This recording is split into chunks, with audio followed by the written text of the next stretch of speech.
You know, I reckon this whole place has got to be the most unexplored part of the world. It's just magnificent, it really is. And thanks to my mate Dean Cummins here from Darwin, we've been having an absolute ball with his truck, haven't we, mate? Been having a great time, Roothy, yeah. Yeah, I reckon. Anyway, we better get back into it. We've still got a bit to do, haven't we? No worries.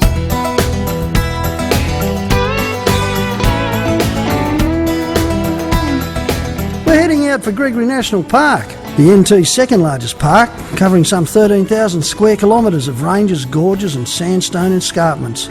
But the first stop is that pub at Laramah.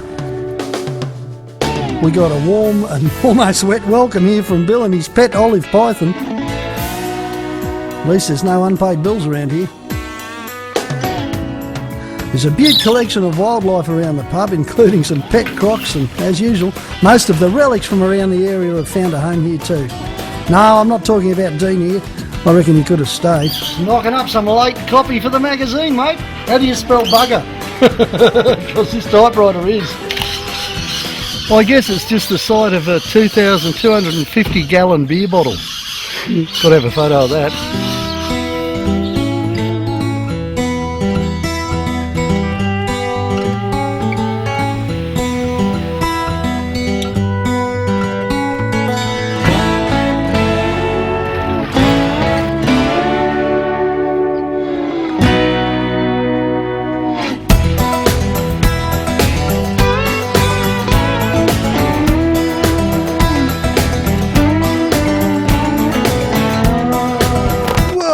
Poor bugger, he jumped the wrong way. Just hit a small root, and it always upsets me. I don't like killing things anymore at all. If you've injured an animal out here and it's looking pretty bad, in this case busted legs, you don't want to leave it sitting there. It could take 2 or 3 days to die. The worst case scenario is a roo with one leg. It's going to hop around in circles until it dies. So the way to do that, you know, something very heavy, the traditional thing is the car jack, bang over the head, or in this case I just slit its throat. Whatever, you know, just get it, do the job as quickly as you can. But look, the other job we need to talk about here, because it illustrates how good it is. This protective bar is designed specifically so that if you hit something, it deflects it away from the car. I mean, he was only a little fella, you know, but he was deflected away from the rest of the truck. It's a shame when it happens, but if you hit something bigger and it's not deflected, it can do all sorts of damage that can see you sitting on the side of the road for a long time. The classic scenario is damage to the radiator, of course. These days we've got things in front of the radiator. We've got automatic transmission coolers and all sorts of fairly delicate componentry right up the front of the car. You blow some of that and out here you're stuffed. It's a long tow home, and you're not going to find a spare automatic transmission cooler sitting on the tip. They didn't exist. So frontal protection, make sure you've got it. Good tyre, suspension, frontal protection. This car's not even marked, and yet I bet if it was a stock car it'd have ripples somewhere down the side or something. Anyway, I think we better hit the road now. Here's something you don't want to hit. Termite mounds are amazingly hard. They're glued together with termite poo after all. That's why the old bushies used to break them up, add a bit of water and make bush mortar with them. Good tennis courts.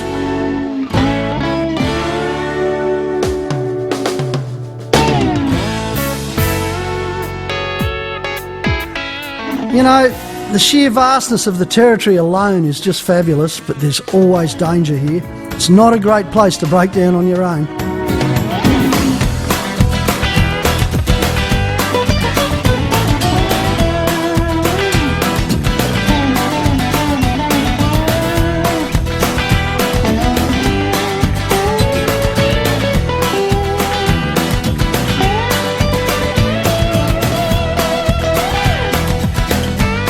They had some good rains at the beginning of the wet season, and that was just a few weeks ago, so there's plenty of chances for a big puddle up here, and the track can get real soft under a hard crust too.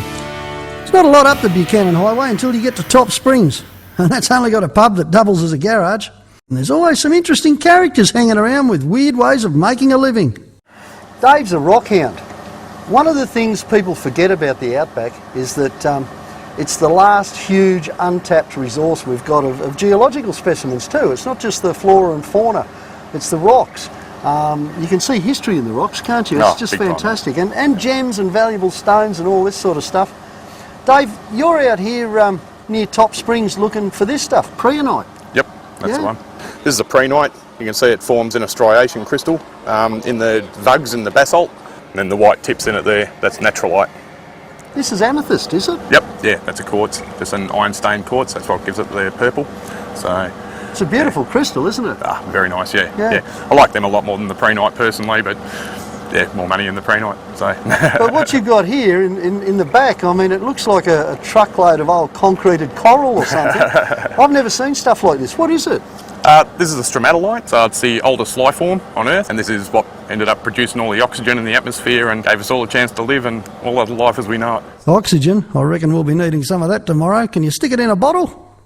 Now, what's happened here? How come? Why have you stopped here anyway? Brakes are gone, mate. So too many cows on the road to keep going. Oh, well, look, mate, I'm not that good on the rocks, but I know a bit about trucks, so we'll have a look at it, eh? Good stuff, mate.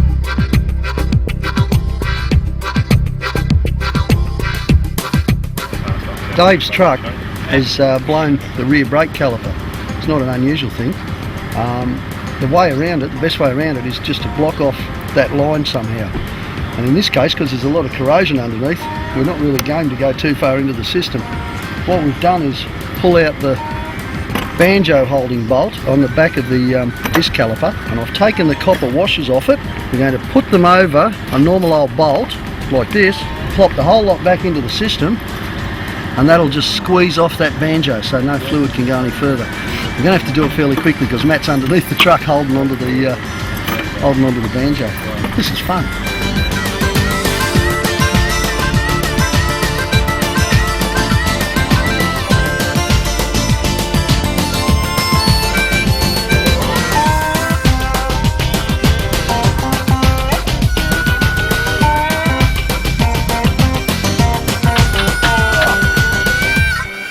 Best I can do, Dave. Thanks very much, Roothy. No worries at all, Dave. Good on you, mate. Meanwhile, out front of the pub, some of the locals were making their own repairs. Remember that TV series, The Bush Mechanics? Well, these guys are from the same tribe. These are the Montalgini people. Big hammers and bricks, you can sort out anything. This is the bit that's dangerous. Normally when you do a split rim at a tyre service, they have it all inside a cage in case the whole lot doesn't explode. The guys aren't too worried, they just fixed it.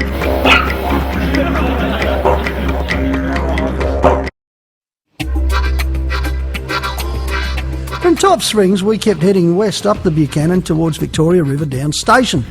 Some of the travelling through here is pretty slow, but it's always adventurous, especially slow close to the wet season, with plenty of water lying around after the first rains.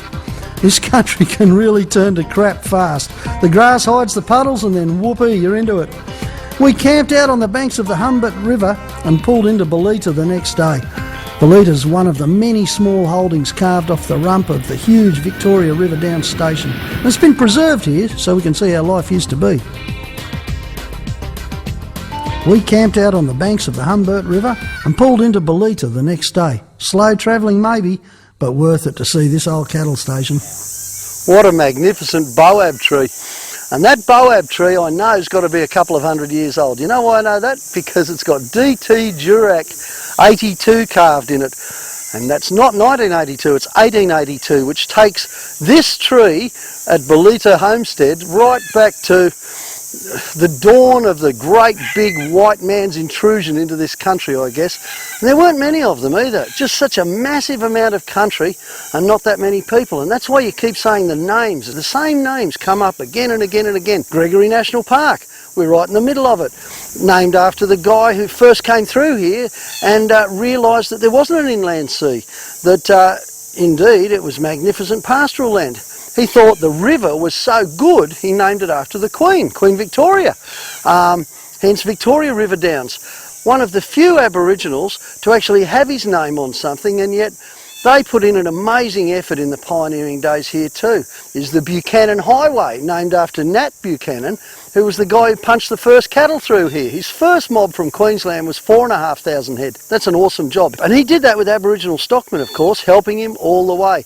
There's a lot of conflicts here in the early days between the Aborigines and the people who are coming in to homestead it. You get a sense of all that history here though. And the Northern Territory is all about no pretense. Bita Homestead, it's now part of the National Park, so you can wander around and have a look. It's a magnificent place and it gives you a really good idea of how isolated those early pioneers were and how they lived. This kind of place is really where you want to come and have a good look. And how do you get here? The way we did. By four-wheel drive through that magnificent stretch of arid country, and you get to see it transform into this tropical wonderland that is the northern part of the Northern Territory.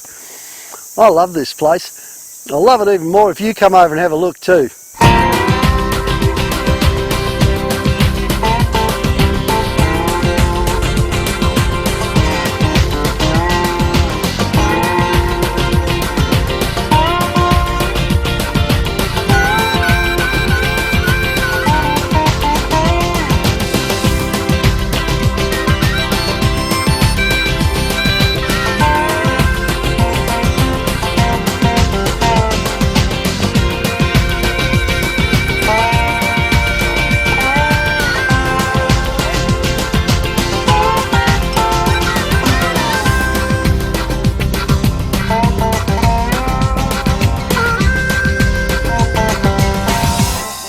Andy Mortimer's a mate of mine who runs his own tour business called Guided by Nature, and he's got a uni degree in biology too. But unlike a lot of uni-toffs, Andy made his living out here in the bush where his love and understanding of nature can be practised every day. Aboriginal people will use these, and you know those baskets and things they make, and they got all the pretty colours. This is one of their dye plants. They get the seed, crush it up, and you got this yellow dye inside. Yeah, my fingers are going to be yellow for 5 days now, but so the Aboriginals follow generally six seasons up in the north here. So what season of the year means it's time for a beer? This calendar plant concept, it's things in nature. They're not sort of looking at a calendar, so they look at what is happening in nature. When this pod comes on, that is when the freshwater crocodile is laying his eggs, and but it's not much different from a crocodile egg shape, size wise, a bit bigger maybe, but and then when it dries and cracks open, it's roughly the time of year the eggs are actually hatching, and it's really sort of a visual one. A lot of them aren't that visual, but that's a nice one for that visual effect. Although lately these, probably global warming or something, the seasons have been out of whack and these things have flowered pretty much all year now. Yeah. Let's face it, nature's always close in the Territory. That's what it's all about. Understanding the seasons is the key to life up here. It's weird because, okay, you see it up here in the Territory because it's so raw and it's still happening, but I know even around Brisbane on the mud flats, where I live, the seasons and what's in the sea is dictated by what's flowering on the land. Yeah. So it's the same thing, and like the old Aboriginal law is that when the wattle's on, the tailor are biting. This kind of stuff, and if the fishermen know that, like the local guys know that, they know that mud crabs are best when the pandanus leaves are dropping and just stuff like that. So that's the same thing, isn't it? Tells really? them when animals are fat and good to eat. Yeah. Oysters, oysters are there all the time, but well, they're not anymore. Not since the oil refinery went in, but when they were there, they were best. When what was it? Some gull migrates from north to south. I'm not big on the birds, but not the ones that don't wear bikinis anyway.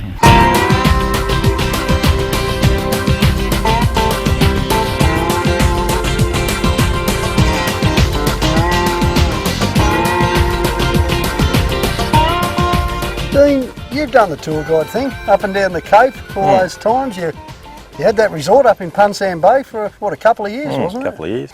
What, from your point of view, what do people need before they travel up here? I mean, everyone's got a wish list a mile long, but just, in terms of the minimum requirements, what do you reckon people need? Oh, I think the best starting point is some sort of protection for the front end. A lot of wildlife out here.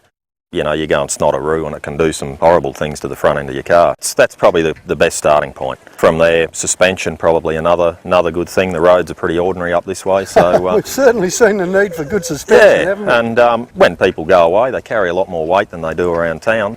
Suspension makes the vehicle ride a lot better. So that's pretty important too. I noticed you got airbags in the back of this one too. Yeah. Pretty good idea for the extra weight of holiday makers and stuff. Just you can adjust it with the load, so the more load you put on, the more air you put in the bags. And so another 6 or 7 cartons in the back of the rig and you put a bit more pressure in, another couple of pounds in the bag, so that's the one. And the lights, obviously. I mean, we need driving lights for travelling at night up here. You can travel reasonably quickly, but you've got the animals to contend with. You have to be able to see them, eh? Yeah, if you're travelling at night, definitely. You know, the lights on the car just aren't enough. So good set of driving lights if you're going to be travelling at night. If you're not travelling at night, well, that's something you can maybe do without. I mean, the biggest thing is make sure your vehicle is well prepared mechanically. Make sure it's mechanically sound. Yes. You don't want to get out there and have things break down and be stuck on the side of the road. So make sure you get someone to check your vehicle out properly. Make sure it's all good for the trip. And in terms of being stuck on the side of the road, you wouldn't get many people travelling through here on their own, would you? Well, we haven't seen anyone for a few days, so exactly. it's pretty isolated country, some parts of the territory. So you do need to be well prepared. Yeah, food, water, all that sort of stuff. Yeah. I mean, we've seen that so many times the last few days where the track looked dry and it looked easy, it even looked quick, and then you duck around the corner, there's a great big soggy patch, and bingo, you could be stuck there for days. I guess part of the trick there is really, especially for first timers, you want to be travelling with someone.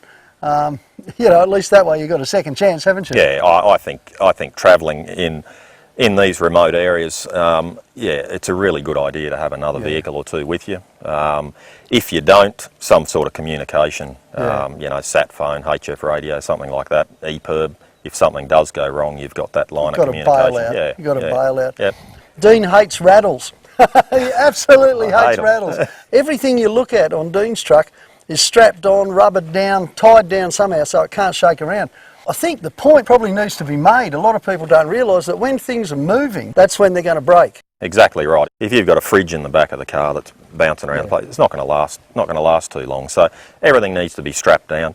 A good cargo barrier. If you do, a lot of these areas you've got to brake fairly suddenly. If you've got a fridge sitting in the back, it can come. Nothing worse than a fridge hitting you in the back of the head. So.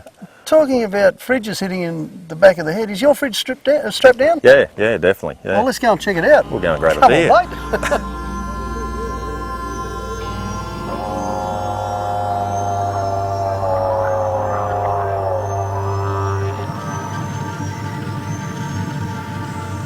Oh wow, how good was that, eh? Gregory National Park might be a little bit further away than most people are sort of used to for a holiday trip, but by crikey, if you don't come and do that at least once in your lifetime, oh gee, you're going to be missing out. That's a place where four-wheel drivers are really welcome, where the experience is as big as the country itself. Just remember guys, it's not the Northern Territory, it's our Northern Territory. Us four-wheel drivers, come on up and have a look at it yourself. Once you do, you'll be coming back all the time.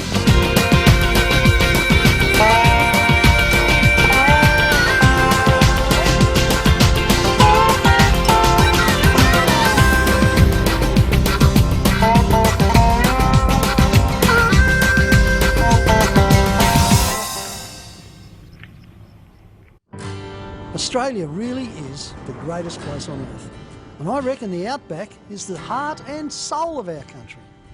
There's nothing I love better than getting in Milo and driving off into the vast peace and quiet that you only get when you're right out in the bush. And the best thing is, it's just down the end of your street too. So come on, this is where you'll feel the true heartbeat of Australia. Come out here and have a look.